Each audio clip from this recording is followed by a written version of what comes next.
না সেরকম কিছু ইলেকশন রিলেটেড এটা আমরা বলবো না, কারণ এখনও সেরকম কিছু পাইনি। আর ইলেকশনের ব্যাপারে আমাদের জেলা পুলিশ যথেষ্ট সজাগ আছে, এসপি স্যারের নির্দেশে এবং অন্যান্য সুপারিনটেন্ডেন্টের নির্দেশ যারা আছে সেই অনুযায়ী আমরা রেগুলার এটা নিয়ে চেকিং করছি। আমাদের নাকা চেকিং চলছে, রেগুলার মনিটরিং চলছে।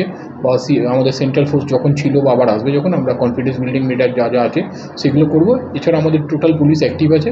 পাবলিকের কোঅপারেশন বা আপনারা কোঅপারেশন করলে আমরা যেমন যেমন করতে পারি আশা করি ভালো হবে। না, আমি আপনাকে বললাম যে ইমিডিয়েটলি কোনো পলিটিক্যাল ইনভলভমেন্ট আমরা পাইনি, সেটা ইনভেস্টিগেশনের পার্ট আছে।